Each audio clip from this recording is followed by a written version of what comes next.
নমস্কার, বাংলা সেরা গল্পে সবাইকে জানাই স্বাগত। শুরু করছি আজকের গল্প। আজ পড়ে শোনাব একটি অলৌকিক কাহিনী, গজেন্দ্র কুমার মিত্রের লেখা হাসি। তাহলে শুনতে থাকো। গল্পের নাম হাসি।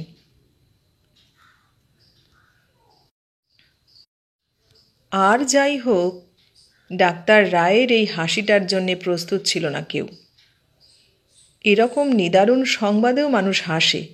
মর্মন্তুদ শোকাবহ ঘটনার সামনে দাঁড়িয়েও একরকমের হাসি ফোটে মানুষের মুখে, কিন্তু তাকে হাসি বলা চলে না। সে হাসি কান্নার চেয়েও করুণ। এ হাসি তা নয়, এ অপ্রতিভ হাসি, ঈষৎ কৌতুক মেশানো। বন্ধুবান্ধবের সঙ্গে বাজি রেখে সদ্য সদ্য হেরে গেলে যেমন হাসে মানুষ, ঈষৎ লজ্জা ঈষৎ কৌতুকে মেশা বোকা বোকা ধরনের হাসি, এও কতকটা তাই। অবাক হয়ে গেল সবাই। অবাক হয়ে গেল গৌতম। তার এই দুঃসহ দুঃখ কয়েক মুহূর্তের জন্য ভুলে গেল এই বিস্ময়ের আঘাতে। খুব একটা শোচনীয় ঘটনার খবর পেলে, একসঙ্গে একাধিক প্রিয় ব্যক্তির মৃত্যু ঘটলে মানুষ সাময়িকভাবে পাগল হয়ে যায় কখনো কখনো।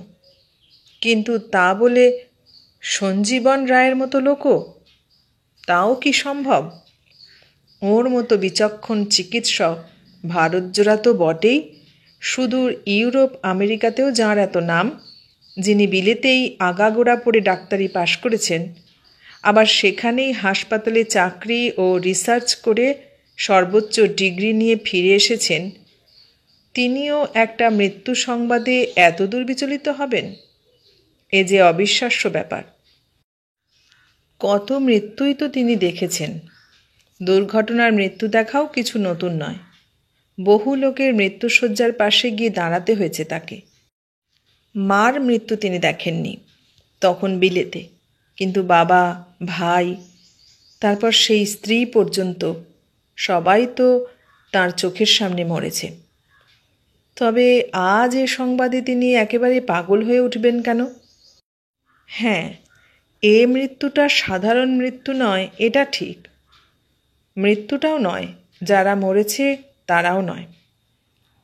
এইমাত্র টেলিফোনে খবর এসেছে যে গতকাল সন্ধ্যার মুখে মধুপুরের কাছে এক মোটর দুর্ঘটনায় তার বন্ধুপত্নী অঞ্জনা, তার মেয়ে অপর্ণা ও অমিয়া এবং অপর্ণার বর অর্থাৎ অঞ্জনার জামাই কিশোর মারা গিয়েছে।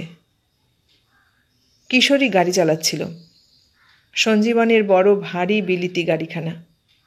যন্ত্রপাতি নিখুঁত এবং গাড়ির বডি মজবুত বলে তেল খরচা বেশি হবে জেনেও সঞ্জীবনী নিয়ে যেতে বলেছিলেন।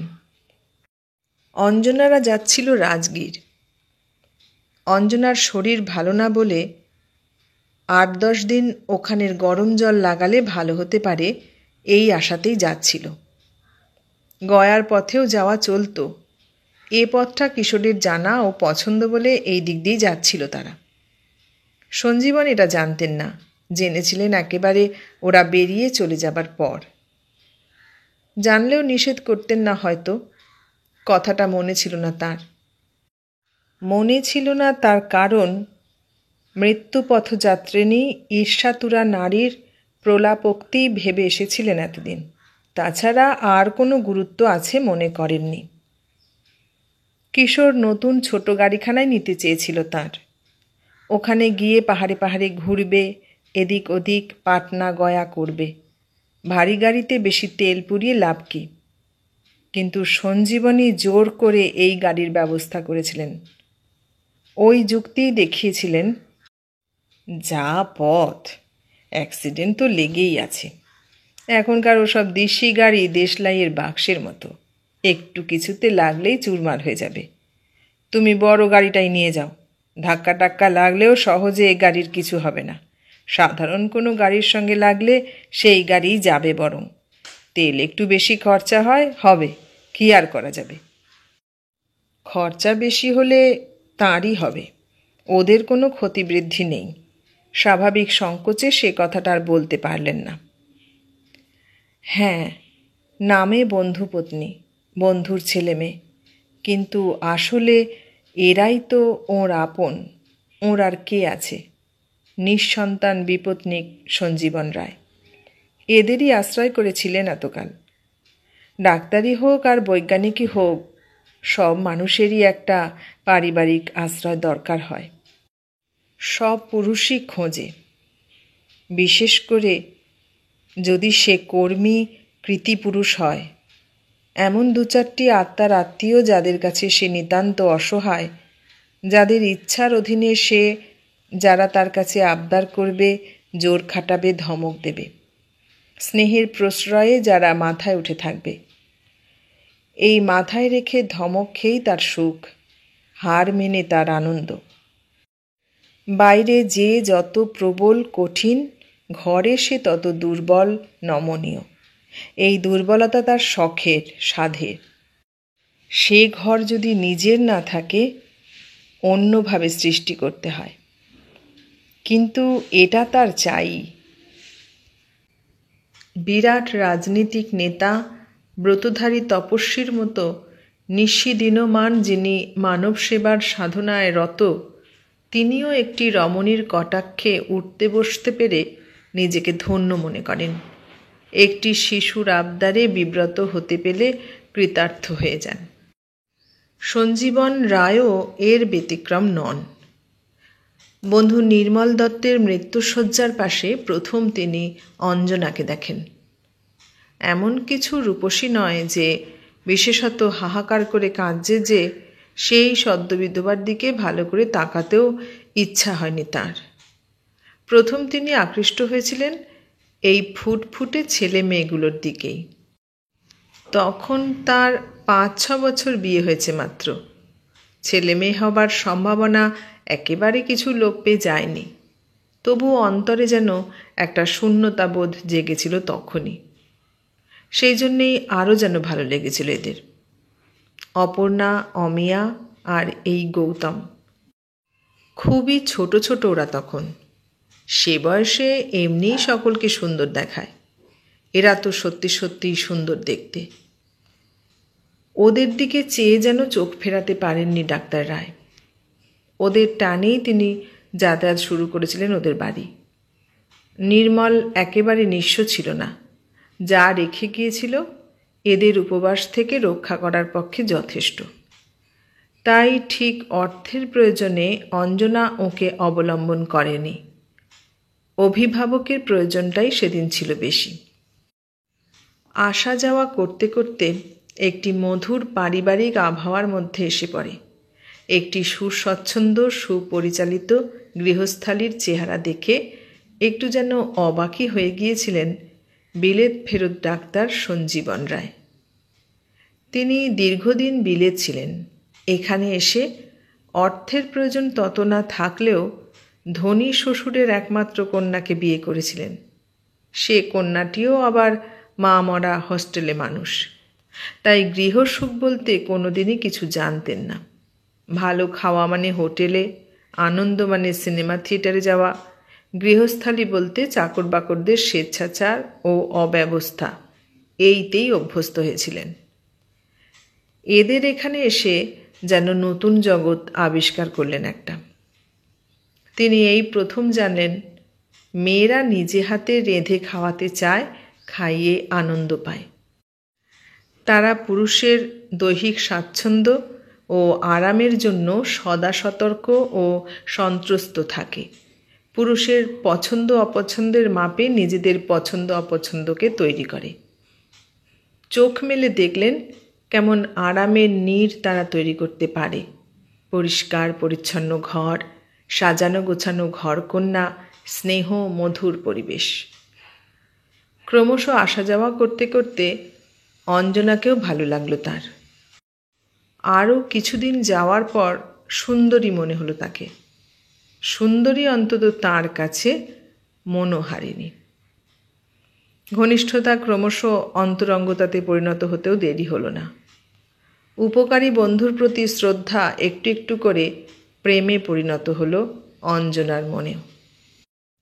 সঞ্জীবন এ পরিবারের যথার্থ অভিভাবক হয়ে উঠলেন। তাঁরই টাকায় মেয়েরা কনভেন্টে পড়ে মানুষ হলো, ছেলে প্রথম শ্রেণীর স্কুল কলেজে শিক্ষালাভ করল, ভালো ভালো মাস্টার রাখা হলো, ওদের জন্য দামি দামি জামা কাপড় আসতে লাগলো।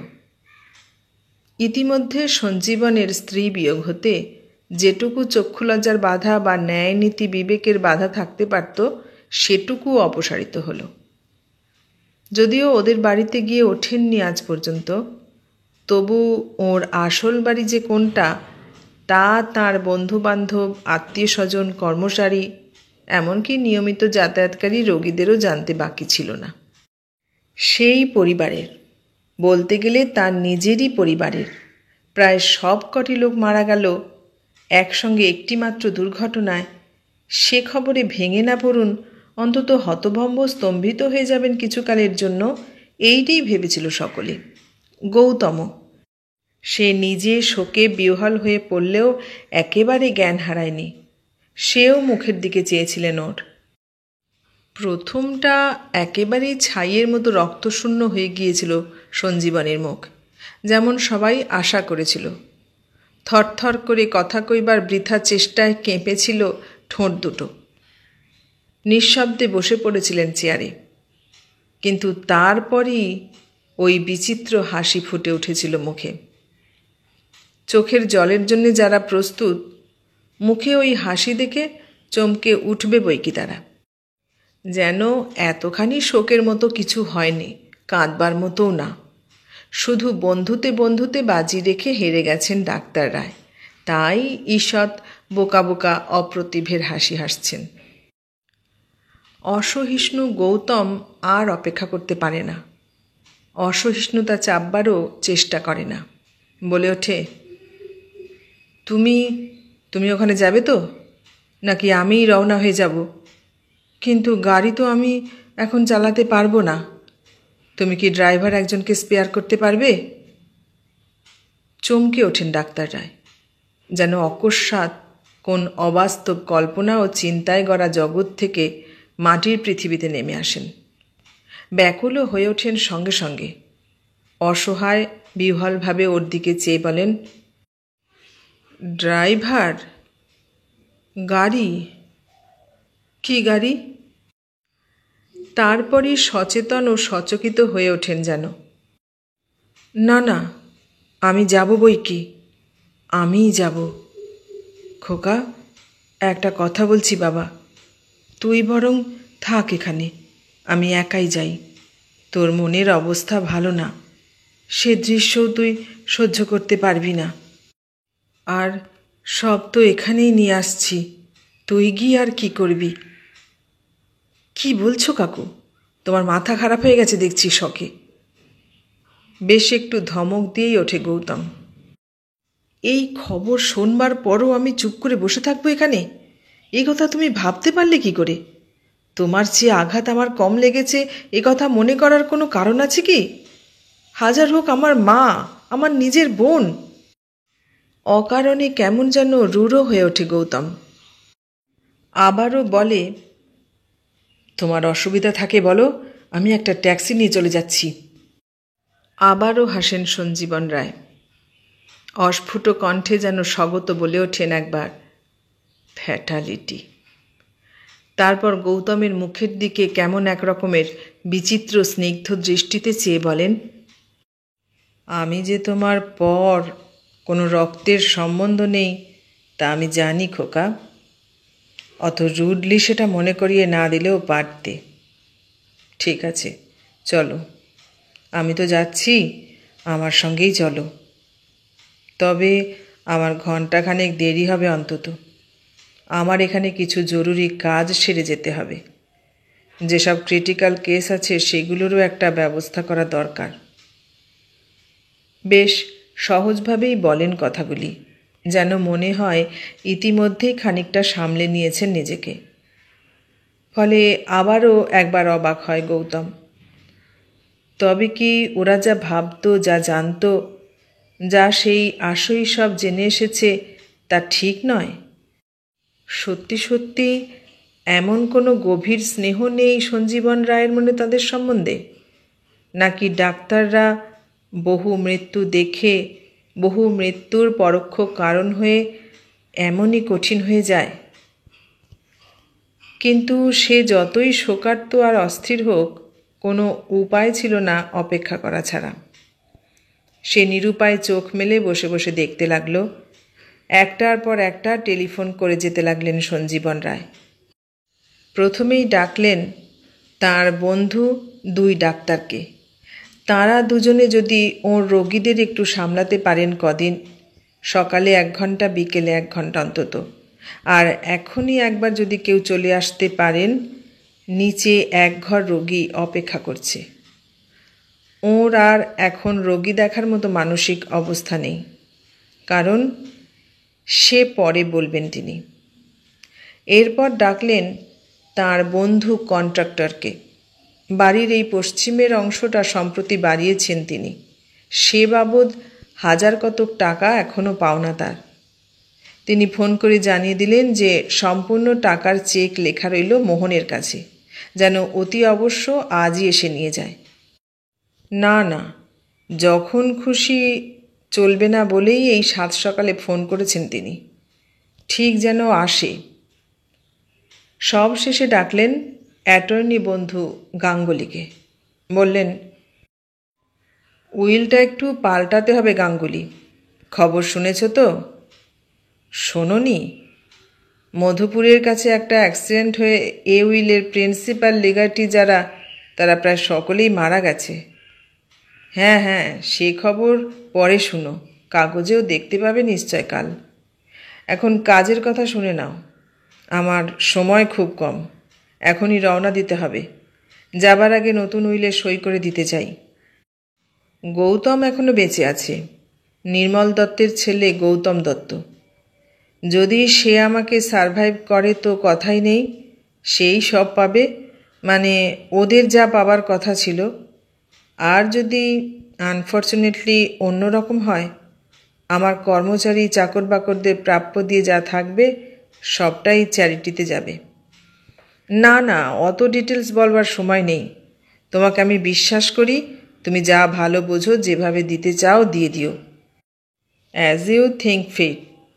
শুধু দেখো এর কোনোটার সঙ্গে অঞ্জনার নামটা জড়িয়ে রাখা যায় কিনা, সামহাও যাতে তার মেমারিটা সামান্য কিছুদিন জিয়ে রাখা যায়।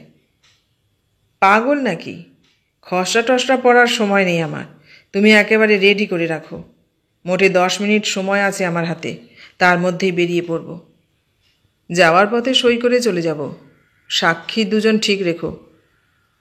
এত তাড়া করছি কেন সে তোমাকে বোঝাতে পারবো না। হ্যাঁ তাই, নার্ভাস হয়েই পড়েছি ধরে নাও। এই অবস্থায় সকলেরই বোধহয় এই অবস্থা হয়।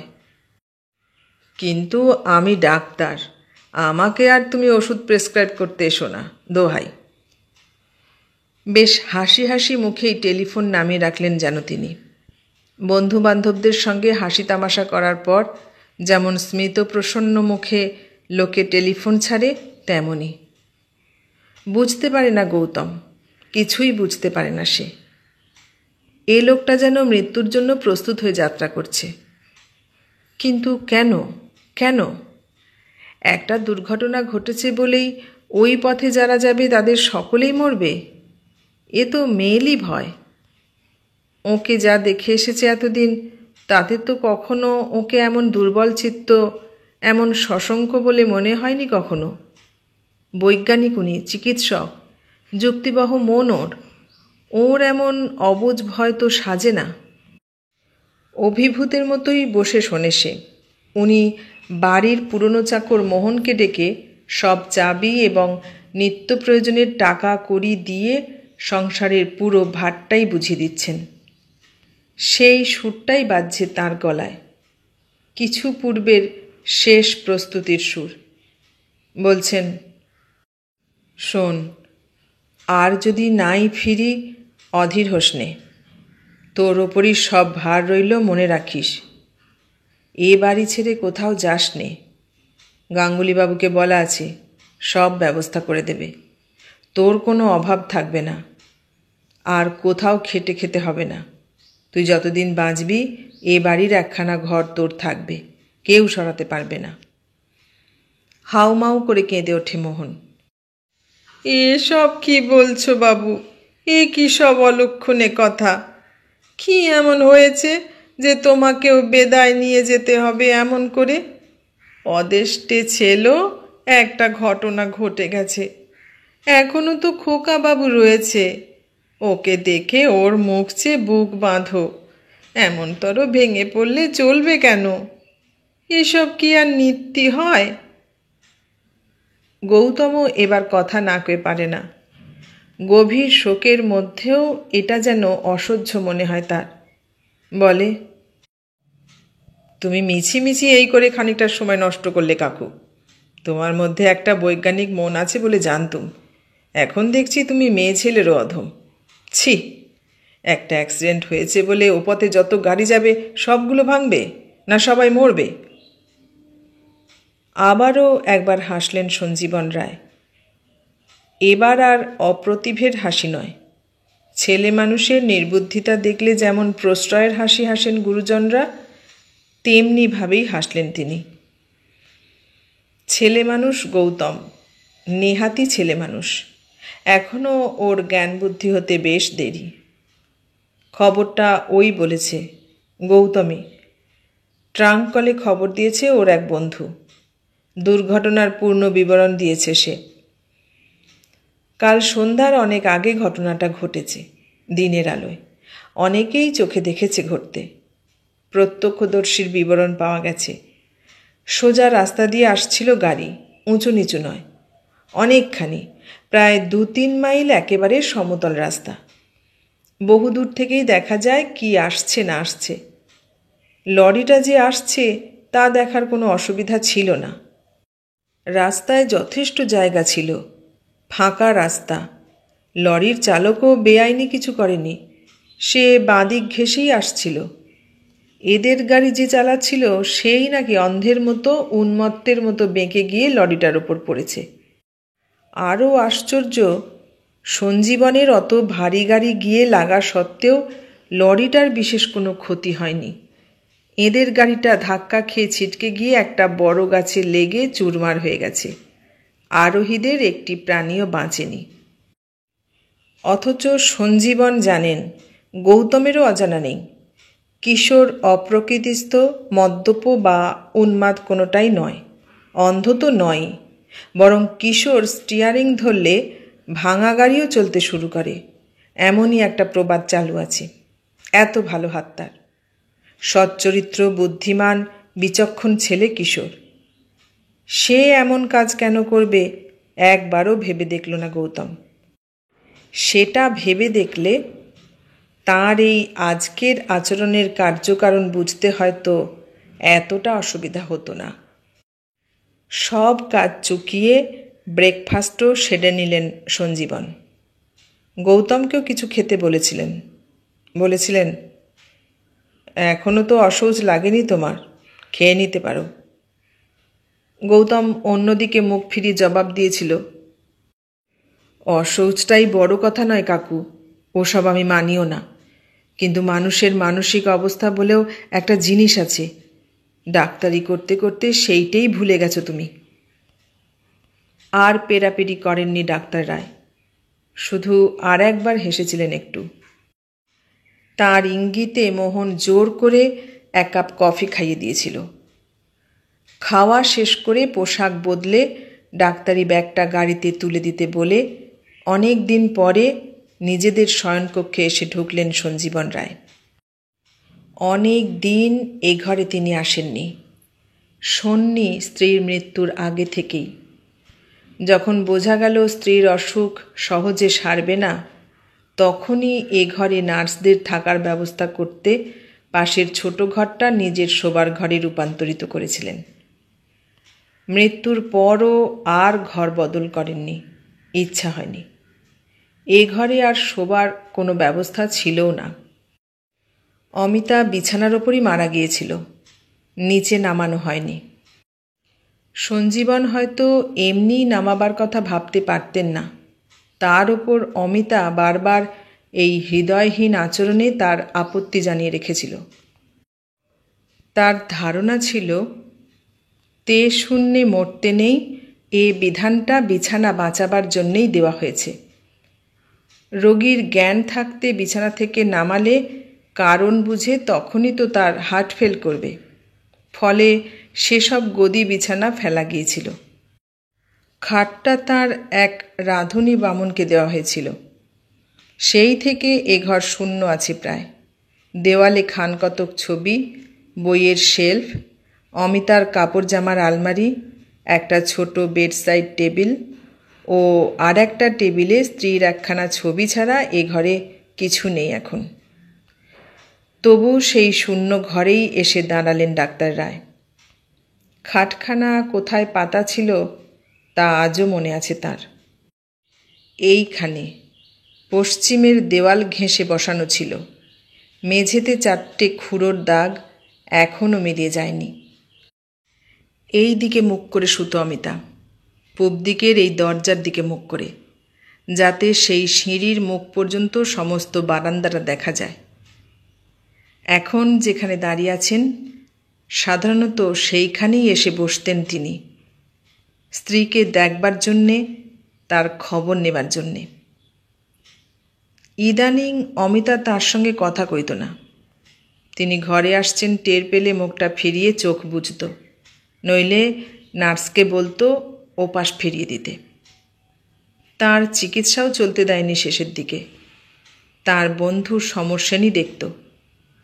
সেনকে কৈফিয়ত দিতেন ডাক্তার রায়, ঘরের লোকের চিকিৎসা করা উচিত নয় কোনো ডাক্তারেরই। তবে মনে হয় সমর সেনের কিছুই জানতে বাকি ছিল না। অমিতার এ বিতরাগও না, তার কারণও না। অমিতাই সেনকে বলে দিয়েছিল। কারো কাছেই গোপন করার চেষ্টা করত না সে। ইদানিং স্বামীকে অপদস্থ করার চেষ্টাটাই যেন তার একটা সাধনা হয়ে দাঁড়িয়েছিল। কারণও ছিল অবশ্য, আজ আর অস্বীকার করবেন না সঞ্জীবন রায়। অঞ্জনার সঙ্গে, ওদের পরিবারের সঙ্গে ঘনিষ্ঠতার চেহারাটা ততদিনে সকলের কাছেই স্পষ্ট ও প্রত্যক্ষ হয়ে উঠেছিল। সে সংবাদ অমিতার রোগশয্যাতে এসে পৌঁছতেও কোনো বাধা পায়নি। প্রথম প্রথম ঝগড়া করত, কান্নাকাটি করত। কতদিন কোনো পথ্য পর্যন্ত গ্রহণ করেনি, ছুঁড়ে ফেলে দিয়েছে। তারপর এই নিষ্ফল অভিমানের অসারতা ও মূল্যহীনতা নিজের কাছেই ধরা পড়েছে ক্রমশ। অপমানে লজ্জায় মাথা খুঁড়েছে সে সেই রোগশয্যাতেই। তারপর থেকেই নিথর ও নিস্তব্ধ হয়ে গেছে সে। শেষের একটা বছর কোনো দিন কোনো কথা বলেনি, কথাই কয়নি স্বামীর সঙ্গে, কেবল সেই একটি দিন ছাড়া। মৃত্যুর 7-8 দিন আগে অভ্যাসবশত কতকটা চক্ষু লজ্জাতেই নার্স বা চাকর বাকরদের কাছে লজ্জা ঢাকতে তখনও প্রতিদিনই সকাল সন্ধ্যা একবার করে এসে বসতেন এ ঘরে। নার্সকে জিজ্ঞাসা করতেন রোগীর খবর, ঔষধ বা পথ্য সম্বন্ধে 2-1টা নির্দেশ দিয়ে চলে যেতেন। কিন্তু সেদিন তিনি গিয়ে বসতেই অমিতা বলে রেখেছিল কিনা কে জানে, কি একটা ছুতো করে নার্স উঠে চলে গিয়েছিল। আর সেই অবসরে অমিতা কথা কয়েছিল ওর সঙ্গে। চমকে উঠেছিলেন সঞ্জীবন রায়। দীর্ঘদিনের অনভ্যস্ততায় স্ত্রীর কণ্ঠস্বরটা পর্যন্ত যেন ভুলে গিয়েছিলেন তিনি। অমিতা যে আর কোনো দিন তার সঙ্গে কথা কইবে তা ভাবতেই পারেননি। কিন্তু কথা বলেছিল সে। কণ্ঠস্বর ক্লান্ত হলেও তাতে কোনো অস্পষ্টতা বা জড়তা ছিল না। তার দিকে চেয়ে খুব পরিষ্কারভাবেই বলেছিল, দেখো, একটা কথা বলে যাচ্ছি তোমাকে। বিয়ের পর 1টি মাস, মাত্র 1 মাসই তোমাকে আমি পরিপূর্ণভাবে পেয়েছিলুম, সুখী হয়েছিলুম। সেটা হলো সেই মধুপুরে হনিমুন করতে যাওয়ার 1 মাস। পুরো 1 মাসও না, 27 দিন। তবু সেই ২৭টি দিনই আমার জীবনে অক্ষয় অম্লান হয়ে আছে। আমার স্মৃতিতে যা কিছু মূল্যবান, যা কিছু প্রিয়, তার সবকটিই ওখানে পাওয়া। তারপরই এখানে এসে তুমি চাকরি নিলে, কিছুদিন পরে তাও ছেড়ে প্র্যাকটিস ধরলে। প্র্যাকটিস জমল, কাজ বাড়ল, আমি পিছনে পড়ে গেলাম। তোমার আর আমার জীবনের মধ্যে বিরাট একটা ব্যবধান রচিত হলো। তবুও হয়তো কিছুটা পেতে পারতুম, যদি এই কাল ব্যাধি না এসে ধরত, আর ওই সর্বনাশী রাক্ষসী না এসে হাজির হতো তোমার জীবনে।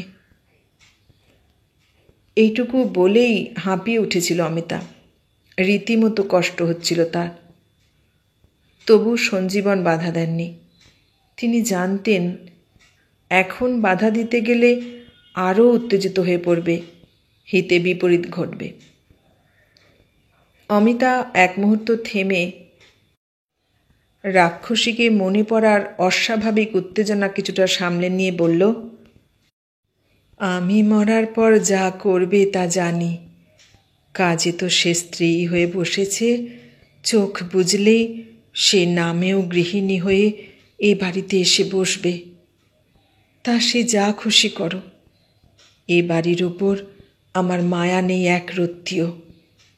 এখানে নতুন বাড়িতে আসার পর থেকে একটি দিনের জন্যেও শান্তি পাইনি আমি। কিন্তু একটা কথা মনে রেখো, যদি আত্মা আর পরলোক বলে কিছু থাকে, তো আমার আত্মা মধুপুরের সেই বাড়িতেই থাকবে, যতদিন না তোমারও মৃত্যু হয়, আবার সেখানে দেখা হয়। ওই দিকে যেন তোমার ওই প্রেয়সী কখনো না যায়। পৃথিবীতে ঢের জায়গা আছে, মধুপুরটা বাদ দিলেও কোনো ক্ষতি হবে না তোমাদের। ওইটুকু আমাকে ছেড়ে দিতে আশা করি কুণ্ঠিত হবে না। যদি কোনো দিন ওকে নিয়ে যাবার চেষ্টা করো ওদিকে, তাহলে নিজের সর্বনাশ নিজেদের সর্বনাশই করবে। এ আমি মিথ্যা ভয় দেখাচ্ছি না। লোকে মৃত্যুর পর মুক্তি চায়, আমি তা চাইছি না, কোনো দিনই চাইনি। যদি আমি মনে প্রাণে সতী হই, যদি একদিনের জন্যেও ভগবানকে ডেকে থাকি, তো আমার এটুকু অভিলাষ সিদ্ধ হবে। তোমাকে শাস্তি দেবার জন্যে আমি মরার পরও বেঁচে থাকব। আর কিছু বলেনি অমিতা, বলতে পারেনি। অবসন্ন হয়ে চুপ করেছিল। নার্সও এসে পড়েছিল ততক্ষণে। সেই শেষ ওদের কথাবার্তা। অনেক দিনের ব্যাপার, তবু আজও বেশ স্পষ্ট মনে আছে সঞ্জীবন রায়ের। মধ্যে একটু ভুলেছিলেন কথাটা, তারই শাস্তি পেলেন। বিশ্বাস করেননি সেদিন, তবুও মনে থাকলে কিশোরকে বারণ করে দিতেন হয়তো। বেশিক্ষণ দাঁড়ানো হলো না আর। নিচে অসহিষ্ণু গৌতমের অসন্তোষ সরব হয়ে উঠছে। ডাক্তার রায় একটু হেসেই ঘর থেকে বেরিয়ে নেমে এসে গাড়িতে চাপলেন। আর ফিরে তাকালেন না সেদিকে। নতুন বাড়ি, ভৃত্য পরিজন, অগণিত রোগী সব পেছনে পড়ে রইল। নির্বিকার চিত্তে স্টিয়ারিং ধরে বসলেন। গৌতম বিস্মিত হয়ে প্রশ্ন করল, ড্রাইভার নেবে না? না না, থাকো। ওকে আর কেন? ওকে আর কেন, এ কথাটার অর্থ বুঝতে পারল না গৌতম, কিন্তু কোনো প্রশ্নও করল না। কারণ সকাল থেকেই এ খবর শোনবার পর থেকে ওর সব আচরণ আর কথাবার্তাই দুর্বোধ্য মনে হচ্ছে গৌতমের।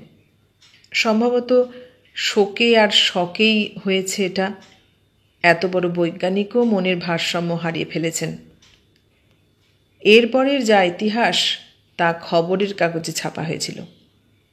যারা নিয়মিত কাগজ পড়েন তাদের চোখ এড়াবার কথা নয়। লক্ষ্য করেছেন তারা নিশ্চয়ই। খবরটি সংক্ষেপেই, মধুপুরের কাছে একটা মোটর দুর্ঘটনার খবর পেয়ে গতকাল নিহতদের আত্মীয় দুই ব্যক্তি আরেকটি গাড়ি করে দুর্ঘটনাস্থলের দিকে যাচ্ছিলেন। কাছাকাছি পৌঁছে ঘটনাস্থল থেকে মাত্র কয়েক গজ তফাতে গাড়িটি সবেগে গিয়ে একটা গাছে ধাক্কা লাগে এবং এ গাড়িটির দুজন আরোহী মারা যান। তার মধ্যে কলকাতার একজন বিশিষ্ট চিকিৎসকও ছিলেন। বিস্ময়ের বিষয় এই যে তখন পথে অন্য কোনো গাড়ি বা জনপ্রাণীও ছিল না, অথচ পরিষ্কার দিবালোকেই গাড়িটা ডাইনে বেঁকে যেন গাছটা লক্ষ্য করেই ছুটে গেল, কতকটা আত্মহত্যার মতো করেই। এখানে উল্লেখ্য ওই চিকিৎসকটি নিজেই গাড়ি চালাচ্ছিলেন। কি হয়েছিল, কেন এ কাজ করলেন সঞ্জীবন রায়, তা অবশ্য আর কোনোদিনই কেউ জানতে পারবে না, কারণ অপর লোকজন এসে পৌঁছবার বহু পূর্বেই তারা মারা গিয়েছেন। কোনো কথাই কাউকে বলে যাবার সুযোগ পাননি। তবে আমরা জানি বলতে চেয়েছিলেন ডাক্তার রায়। কি দেখেছিলেন, কেন গাড়ি এমনভাবে পাগলের মতো ঘুরিয়ে দিয়েছিলেন, সে কথাটা কাউকে অন্তত বলে যাবার জন্য আকুলি বিকুলি করেছিল তার মন। দুর্ঘটনার পূর্বে যে 4-5 মুহূর্ত বেঁচেছিলেন সেই সময়টায় তিনি যে ঠিকই বুঝেছিলেন তার অনুমানে যে কিছুমাত্র ভুল হয়নি, এই কথাটাই জানিয়ে যেতে চেয়েছিলেন। সর্বনাশের সামনে দাঁড়িয়েও এইটুকু বিজয়গর্বের লোভ ছাড়তে পারেননি। তিনি দেখেছিলেন পরিষ্কার দিনের আলোয় স্বাভাবিকভাবে পরিচিত মানুষকে যেমন দেখে, রাস্তার ঠিক মাঝখানে গাড়ির একেবারে সামনে দাঁড়িয়ে তার দিকে চেয়ে একটা চ্যালেঞ্জের ও বিদ্রূপের হাসি হাসছে অমিতা, তার স্ত্রী। তাকে বাঁচাতেই অমন করে দিকবিদিক জ্ঞানশূন্য হয়ে গাড়ি ঘুরিয়েছিলেন। সে কায়া না ছায়া না শুধু কল্পনা, অত হিসেবের সময় পাননি।